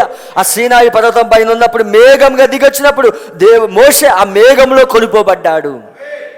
అందుకే ఆ కొండ పైన మోషే ఉన్నప్పుడు మోషేకి ఏమి ఇచ్చాడు? గుడారపు దర్శనం ఇచ్చాడు. ఇచ్చాడా? టెంట్ విజన్ ఇచ్చాడు. అరణ్యంలో ప్రత్యక్ష గుడారం కట్టమన్నాడు. ప్రత్యక్ష గుడారం కట్టమన్నప్పుడు 3 తెరలుగా ఉన్నది అది. అవునా? మొదటి తెర బయట ఆవరణం, రెండవది పరిశుద్ధ స్థలం, మూడవది అతి పరిశుద్ధ స్థలం. బయట ఆవరణంలో సహజమైన వెలుగు, పరిశుద్ధ స్థలములో అది 7 దీపస్తంభముల వెలుగు, సన్నిధి రొట్టె బల్లలు ఉంటాయి. కానీ అతి పరిశుద్ధ స్థలంలో సూర్యుని వెలుగు లేదు, 7 దీపస్తంభముల వెలుగు లేదు. దేవుడే షకీనా మహిమగా మేఘంగా దిగొస్తాడు. అంటే ఇప్పుడు సింహాసనం ఎక్కడికి వచ్చింది? ఇప్పుడు మోషే కట్టిన మందిరంలోకి వచ్చినది. యోహాను అక్కడ చూశాడు, పరలోకంలో చూశాడు సింహాసనం. మోషే సీనాయి పర్వతం పైకి దిగి రావడం చూశాడు. ఇప్పుడు అరణ్యంలో కట్టిన మందిరంలోకి దిగొచ్చాడు ఆయన. ఇప్పుడు సింహాసనం ఎక్కడుంది? ఇప్పుడు అతి పరిశుద్ధ స్థలములో ఉన్నది. అందుకే మోషే ఆ మందిరం కట్టినప్పుడు అక్కడ ఏం పెట్టాడు? మందసం పెట్టాడు. అవునా? మందసం పైన కెరూబులు పెట్టాడు. కరుణాపీఠం ఉన్నది అక్కడ. అవునా? అహరోను చిగురించి కర్ర ఉన్నది, బంగారు పాత్ర ఉన్నది, రాతి పలకలు ఉన్నాయి అక్కడ. కెరూబులు ఎందుకు పెట్టాడు ఆయన? ఏదో తోటలో కెరూబులు పెట్టాడు ఆయన. ఆ జీవవృక్ష ఫలాలు తినకుండా కాయడానికి. ఆ నమూనాన్ని ఇక్కడ మోషే కట్టాడు ఇక్కడ. ప్రజలోడు హల్లెలూయ. కానీ ప్రకటన గ్రంథానికి వచ్చేసరికి ఆ కెరూబులు చెప్తా ఉన్నాయి, కమ్ అండ్ సీ, వచ్చి చూడుడి, ఆ జీవవృక్ష ఫలాలు భుజించండి. ఇప్పుడు హల్లెలూయ. మోషే కట్టిన మందిరములో ఆయన సింహాసనం ఉన్నది ఇప్పుడు. సొలొమోను కట్టిన మందిరంలో ఆయన సింహాసనం ఉన్నది ఇప్పుడు. హల్లెలూయ. అందుకైనా మోషే కట్టిన మందిరం సంపూర్తయినప్పుడు ఆయన మేఘంగా దిగొచ్చి అభిషేకించాడు ఆయన.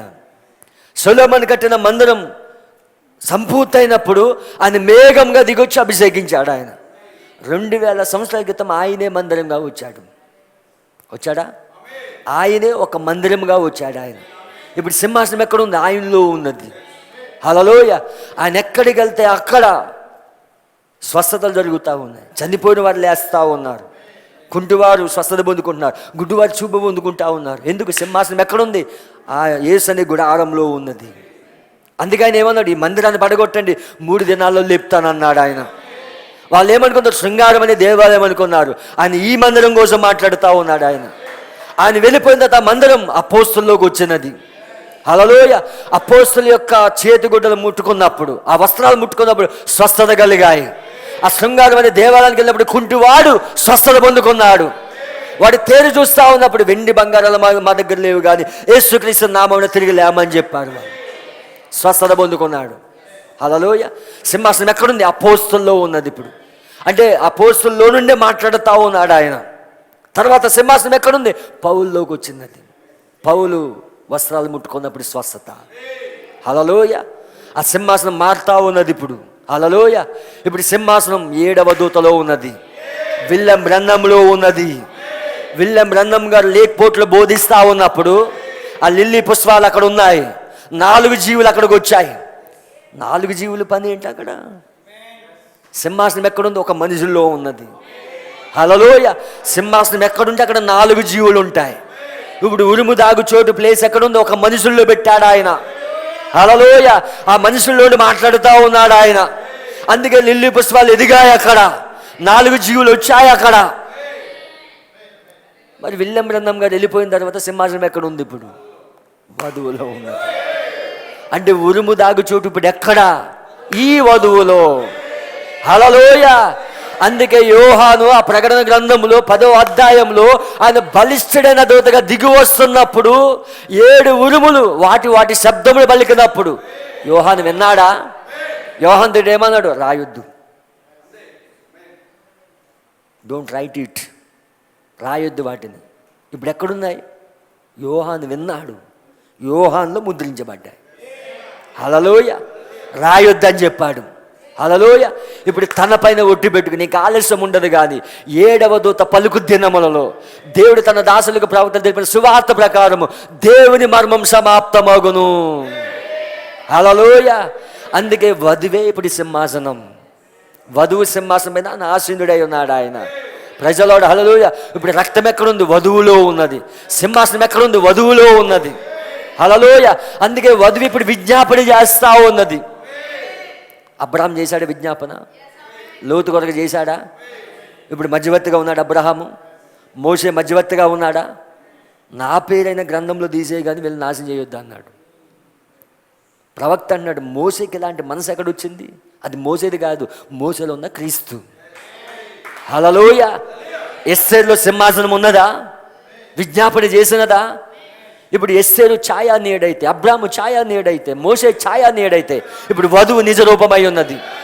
ఇప్పుడు సింహాసనం మనలో స్థాపించబడింది. ఇప్పుడు ఉరుము దాగు చోటు మనలోనే ఉన్నది. ఇప్పుడు అందుకే ఉరుములు ఎక్కడున్నాయి? ఇప్పుడు వధువులో ఉన్నాయి. Praise the Lord. హల్లెలూయ. అందుకే ఒకరోజు ఈ వధువు పలకబోతా ఉన్నది. ఈ వధువు పలుకుతుంది. వధువు పలికితే సృష్టి కలుగుతుంది. అక్కడ ప్రవక్త బ్రహ్మం పలకగా ఉడతలు సృజించబడ్డాయి. ప్రవక్త బ్రహ్మం పలకగా కలరాడులో తుఫాన్ ఆగిపోయింది. ప్రవక్త బ్రహ్మం పలకగా మంచు తుఫాన్ ఆగిపోయింది. చచ్చిన చేప తిరిగి జీవంలోకి వచ్చినది. మిడా కణిత అదృశ్యమైనది. హత్యలేటి కుమారులు రక్షించబడ్డారు. ప్రవక్త బ్రహ్మం పలకగా.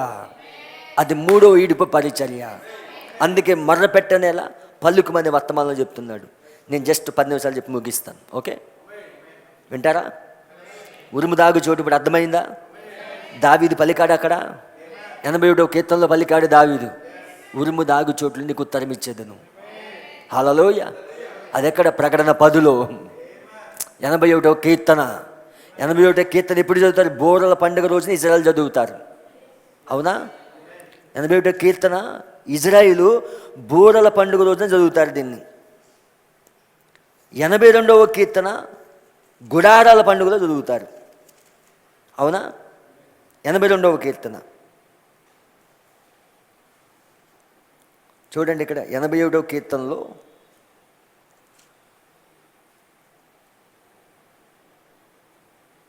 10వ వచనం చూడండి. ఇక్కడ ఐగుప్తుల దేశం నుండి రప్పించిన నీ దేవుడకు యెహోవాను నేనే, నీ నోరు బాగుగా తెరుము, నేను దాన్ని నింపెదను. మన నోరు బాగా తెరవాలి. నోరు తెరిస్తేనే నింపుతాడు ఆయన. అంటే గ్రంథం తినాలి. ఇప్పుడు యోహాన్ తిన్నాడా? ఉరుములు బయలుపరచబడినప్పుడు యోహాన్ గ్రంథం తిన్నాడా?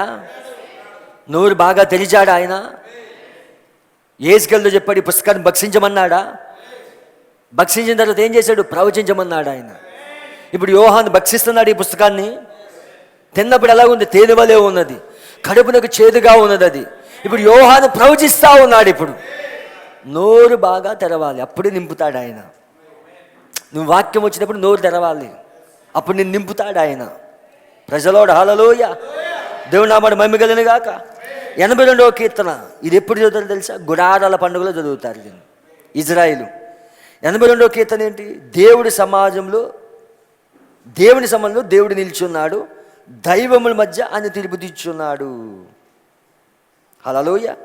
6వ వచనం, మీరు దైవములనియు మీరందరూ సర్వోన్నత కుమారులని నేనే సెలవిచ్చి ఉన్నాను. ఇప్పుడు ఆయన ఎక్కడున్నాడు? దైవముల మధ్యలో ఉన్నాడు ఆయన, దేవుడి సమాజంలో ఉన్నాడు ఆయన. ప్రజలోడు హల్లెలూయా. ఇది గుడారాల పండుగలో చదువుతారు వాళ్ళు. అర్థమవుతుందా? ఇప్పుడు ఉరుము దాగు చోటు సీక్రెట్ ప్లేస్ ఏది? వధువు. ఇప్పుడు హల్లెలూయా, వధువులో పెట్టాడు ఆయన సీక్రెట్ ప్లేస్. ఇప్పుడు థండర్స్ ఎక్కడి నుంచి వస్తున్నాయి? వధువులో వస్తా ఉన్నాయి ఇప్పుడు. అందుకే ప్రవక్త విలియం బ్రన్హం గారు ఏం పలికాడు ఆయన? ఒక గుంపు ఉండబోతా ఉన్నది, ఒక గుంపు రాబోతా ఉన్నది. 7 ముద్రలు పట్టుకునే గుంపు అన్నాడు ఆయన, 7 ఉరుములు పట్టుకున్న గుంపు అన్నాడు. ఇప్పుడు భూమి పైన ఉన్నది ఆమె కాలపు వధువై ఉన్నది, ఆయన ప్రియమైన వధువై ఉన్నది. ఇప్పుడు ఆమెలో ఉన్న ఉరుములు ఉన్నాయి.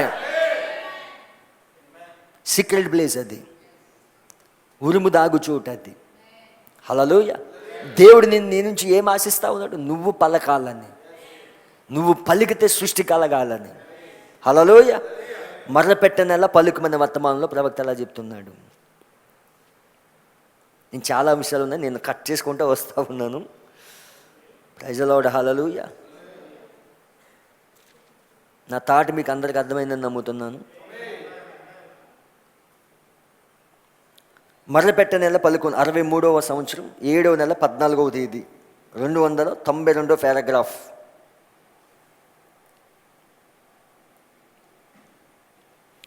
ఒక సంవత్సరం మునుపు దర్శనమిచ్చినది ఆయనే. 1963లో బోధిస్తున్నాడు ఆయన. దర్శనం ఎప్పుడు ఇచ్చాడు ఆయన? 1962లో ఇచ్చాడు. సంవత్సరం క్రితం మునుపు దర్శనమిచ్చింది ఆయనే. ఆ దర్శనంలో చెప్పాను, మేము ఎక్కడికి పోయిదాం? మరి 7 ముద్రలు, మరి అవి ఎలా ఒక గొప్ప ఉరుమలే అవి మరలినప్పుడు ఉండి ఒక పిరమిడ్ ఆకారంలో ఉండును. అక్కడ మరి చూడు, లైఫ్ అనే పత్రికలు దాన్ని ప్రచురించి అక్కడ గోడపై వేలాడుచున్నది. దాన్ని చెప్పినది ఆయనేనా? పిరమిడ్ ఆకారంలో వచ్చాడా? 7 ఆత్మల సమూహంతో వచ్చాడా? 293 294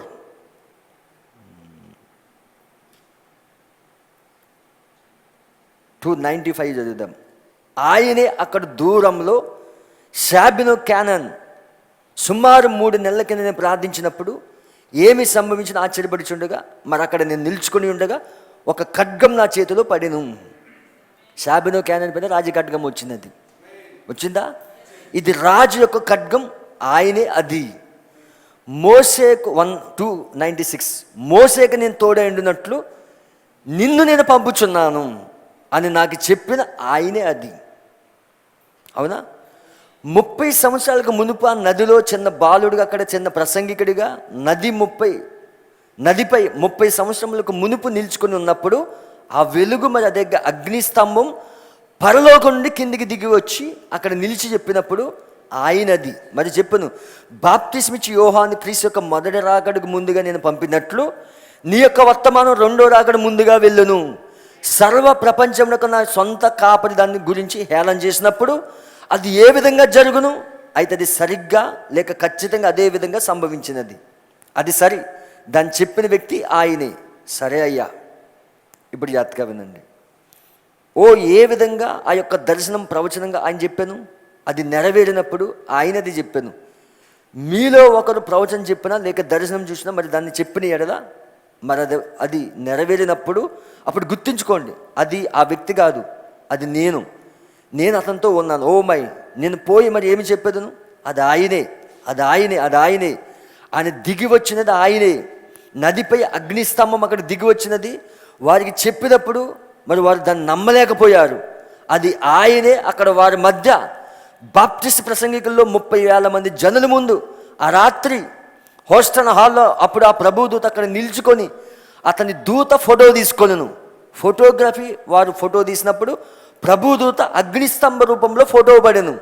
అది ఆయనే, నిన్న నేడు నిరంతరం మారనివాడు. హల్లెలూయా, దేవుని నామమున మహిమ కలుగును గాక. అది ఆయన అయి ఉన్నాడు. మొదలుపెట్టనేలా పలుకుము అనే వర్తమానంలో ఇవన్నీ పంచుకుంటా ఉన్నాడు ఆయన. దేవుని నామమున మహిమ కలుగును గాక. ఇప్పుడు పలికే సమయానికి వస్తూ ఉన్నాం మనం, అవునా? వధువులో నుండి పలకాలను చూస్తూ ఉన్నాడు. వధువు పలికితే ఆయన ఆనందించాలని చూస్తూ ఉన్నాడు ఆయన. ఇప్పుడు అందుకే 3వ ఈడుపు ఉన్నది వధువుకి. ఇప్పుడు ఆ 2వ స్వారీ ఉంది వధువుకి. ఆ మరొక ఉజ్జీవం వధువుకు ఉన్నది ఇప్పుడు. హల్లెలూయా, దాని కొరికే ఈ ప్రత్యక్షత ఇస్తూ ఉన్నాడు ఆయన. దేవుని నామమున మహిమ కలుగును గాక. ఈ ప్రత్యక్షతలన్నీ ఎలా పొందుకుంటా ఉన్నాం మనం? ఆ 7 ఉరుములు బయలుపరచబడటం వలన, గ్రంథం తెరవబడటం వలన దేవుడు ఇప్పుడు ఈ ప్రత్యక్షత అంతా తెలుస్తూ ఉన్నాడు. అంటే నిన్ను ఏ స్థాయికి తీసుకురావాలని? పలికే స్థాయికి తీసుకురావాలని. నువ్వు పలకగా సృష్టి కలుగుతుంది. హల్లెలూయా. 3వ ఈడుపు పరిచర్యలోకి తీసుకురావాలని, ఆ 2వ స్వారీ నీలో జరిగించాలని, ఆ మరొక ఉజ్జీవం, అదే ఫైనల్ అనాయింటింగ్, ఆ అనాయింటింగ్లోకి నిన్ను తీసుకెళ్లాలని. అందుకే ప్రవక్త అన్నాడు, ఈ దారి గుండా మరొక్కసారి నేను స్వారీ చేసేదని అన్నాడు ఆయన. హల్లెలూయా. అంటే ఉరుము దాగు చోటు ఎక్కడున్నది? ఇప్పుడు నీలో ఉంది. రహస్య స్థలం ఎక్కడుంది? నీలో ఉంది ఇప్పుడు. అందుకే 7 ముద్రలు విప్పబడ్డాయి, గ్రంథం విప్పబడినది, రహస్యాలన్నీ బయలుపరచబడ్డాయి, దేవుని యొక్క హోల్ ప్లాన్ అంతా తెరవబడినది. ఇదంతా దేవుని కొరకు చేస్తా ఉన్నాడు, నిన్ను ఆయన రూపంలోకి మార్చడానికి. హల్లెలూయా. ఆయనే నీవు, నీవే ఆయన. హల్లెలూయా. అందుకే సూర్యోదయమైన వర్తమానంలో ఏం చెప్పాడు? ఆమె ఆయన, ఆయన ఆమె. ఇప్పుడు ఈమెలో నుండి పలకాలను చూస్తున్నాడు. హల్లెలూయా. ఈమెలో నుండి పలకాలను చూస్తూ ఉన్నాడు. అందుకే అక్కడ సన్సెట్ పర్వతం పైన భూకంపం వచ్చినది, కర్మెల్ పర్వతం పైన భూకంపం వచ్చినది, సీనాయి కొండ పైన భూకంపం వచ్చినది. ఎందుకు? ఆయన సింహాసనం. ఆయన ఎక్కడ దిగొస్తే అక్కడ భూకంపం, ఉరుములు, మెరుపులు, సాంద్రమేఘం. ఆ ఉరుములలో నుండే మాట్లాడతాడు ఆయన. అందుకే అది రహస్యంగా ఉన్నది. అది సింబాలిక్ ఫామ్లో ఉంది. అది బయలుపరచబడింది ఇప్పుడు.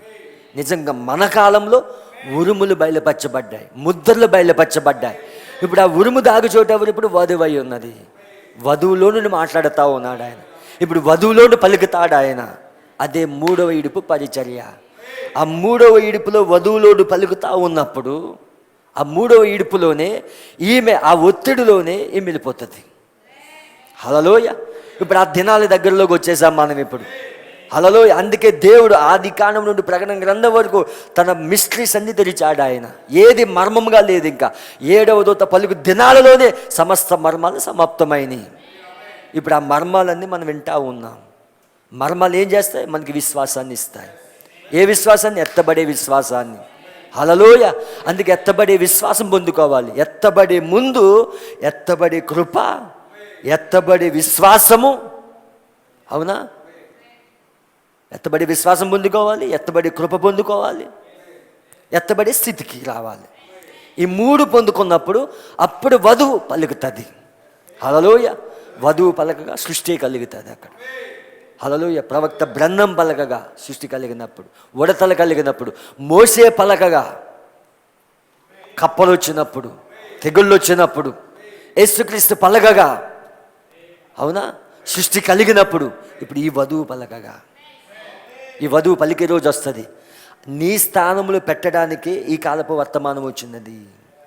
ఈ కాలపు వర్తమానం ఎందుకు వచ్చిందంటే నిన్ను నీ స్థానంలో పెట్టడానికి, నిన్ను ఆ స్థానంలో పెట్టి, ఆ పడిపోయిన స్థితిలో నుండి, ఆదాం పడిపోయిన స్థితిలో నుండి మరలా ఆ నిత్య జీవం పొందుకోవడానికి, ఆ స్థానంలో పెట్టడానికి కాలపు వర్తమానం వచ్చినది. అందుకే ఈ కాలపు వర్తమానం విలువ నువ్వు తెలిస్తే దీన్ని ప్రేమిస్తావు, నువ్వు వాక్యాన్ని ప్రేమిస్తావు, నువ్వు దేవుని ప్రేమిస్తావు, నువ్వు. హల్లెలూయా. అందుకే దేవుడు వ్యక్తిగతంగా ప్రతి వ్యక్తికి బయలుపరుచుకుంటాడు ఆయన. హల్లెలూయా. ఉరుము దాగు ప్లేస్ అర్థమైంది ఇప్పుడు.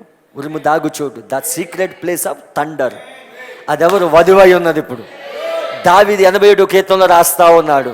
ప్రకటన 10లో ఆయన 7 ఉరుములు పలుకుతున్నప్పుడు ఆయన దిగొచ్చాడు. ఆయన విప్పబడిన పుస్తకంతో వచ్చాడు. ఆయన సింహంగా వచ్చాడు. ఆయన ఆ గ్రంథాన్ని ఇచ్చాడు. ఆయన ఇప్పుడు ఆ గ్రంథాన్ని మనం భుజిస్తూ ఉన్నాం, మనం ప్రవచిస్తున్నాం. ఇప్పుడు దేశాల కోసం ప్రవచిస్తున్నాం, రాజ్యాల కోసం ప్రవచిస్తున్నాం.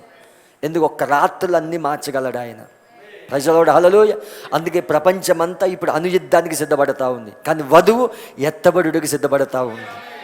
ఒక్క అణుబాంబు పడకుండానే వధువు వెళ్ళిపోబోతా ఉన్నది. హల్లెలూయా. అణుబాంబులు ఇంకా ఆగుతున్నాయంటే వధువు భూమి పైన ఉన్నది ఇప్పుడు. ప్రజలోడు హల్లెలూయా.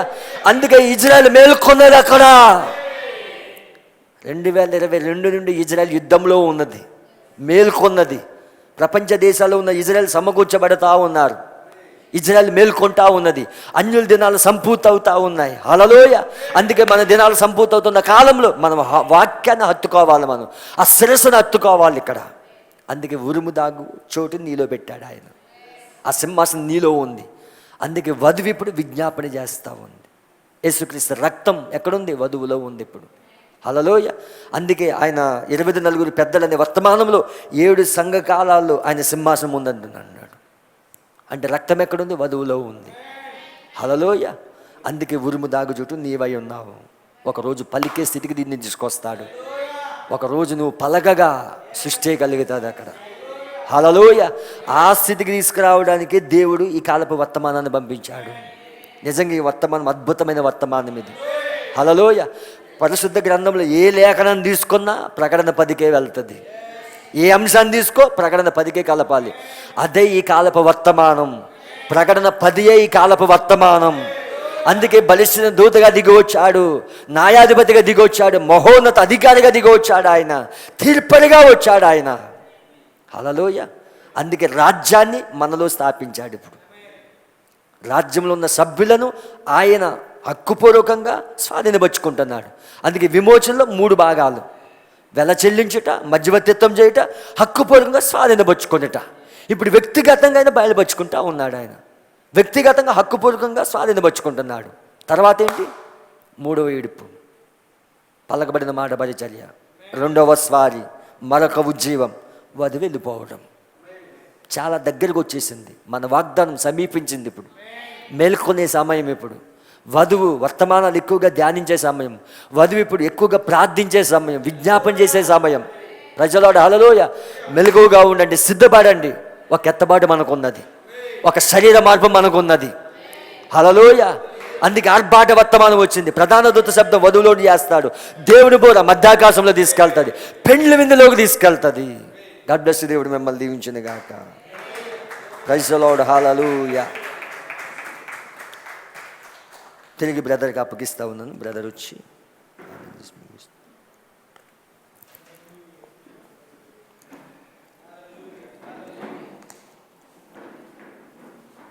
హల్లెలూయా. మనమందరం లేచి నిలబడి కొద్ది నిమిషములు నిజంగా దేవుడు మనతో మాట్లాడి ఉన్నాడు. హల్లెలూయా. ఎంతమంది నమ్ముచున్నారు నాతోనే మాట్లాడి ఉన్నాడని? హల్లెలూయా. నిజంగా నీవు నమ్మినట్లయితే నీతోనే ఆయన మాట్లాడి ఉన్నాడు. హల్లెలూయా. హల్లెలూయా. విషయములు దేవా నీవు మాట్లాడిన విధమును బట్టి మీకు వందనాలు తండ్రి. దేవా మీ దాసునిలో ఉండి ప్రభా నాయనా నన్ను నేను చూసుకొనున్నట్లు, నాయనా నేను ఏ స్థానంలో ఉన్నానో నాయనా నాకు తెలియచేసి ఉన్నారు తండ్రి. యేసయ్యా మీకు వందనాలని మనమందరం కూడా మన నోరు తెరిచి కొద్ది నిమిషములు ఆయన సన్నిధిలో గడుపుదాం. ప్రతి ఒక్కరు కూడా ఆయన స్తుతించవలసిందిగా నేను మనవి చేయుచున్నాను. హల్లెలూయా, హల్లెలూయా, హల్లెలూయా. నిజంగా నీవు నాతో మాట్లాడినందుకు వందనాలు తండ్రి. ఓ యేసయ్యా నీకు వందనాలు నాయన. మమ్మల్ని మిక్కిలిగా ప్రేమించిన మా ప్రియ పరలోకపు తండ్రి, ఈ సాయంకాల సమయంలో నాయన ఎవరికి లేని ధన్యత ప్రభ నీవు నాకు ఇచ్చి ఉన్నందుకు వందనాలు. ఓ యేసయ్యా మీకు వందనాలు తండ్రి. ఆనాడు అవ్వ ఆదాము కూడా ప్రభ ఆ 7 ముద్రల గ్రంథమును ప్రభ తెలుసుకోవటానికి కూడా వారికి వీలు లేకుండా చేసి ఉన్నావు నాయన. నీవు వారికి ప్రభ తెలుసుకునే కృప వారికి ఇవ్వలేదు అని అంటే ఆ కృప ఎవరో పొందుకోవాల్సి ఉన్నది నాయన. ఆ కృప ఎవరో కాదు కానీ ఈ కాలపు వధువైన మేమే ప్రభ ఆ కృప కిందకు మేము వచ్చి ఉన్నాము తండ్రి. నాయన 7 ముద్రల గ్రంథములో ఉన్న ప్రతి ఒక్క మాటను ప్రభ నాయన నీ వధువుకు తెలియచేసినందుకు నీకు వందనాలు తండ్రి. యేసయ్యా మీకు వందనాలు తండ్రి. నాయన ప్రవక్తలు కూడా పలికే కాలము ముగించబడి ఉన్నది తండ్రి.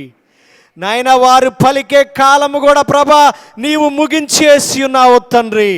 కానీ ప్రభ ఈ 3వ ఈడ్పులో తండ్రి నీ వధువు పలికే కాలంలో ప్రభ మీరు మమ్మల్ని ఉంచి ఉన్నారు నాయన. యేసయ్యా మీకు వందనాలు తండ్రి. నాయన మేము పలికితే తండ్రి ఏమి జరుగుతుందో ప్రభ మీకు తెలుసు నాయన. కానీ మా జీవితాలు ప్రభ నాయన మీ నిమిత్తము పలికే స్థితికి మమ్మల్ని మీరు మలిచినందుకు వందనాలు తండ్రి.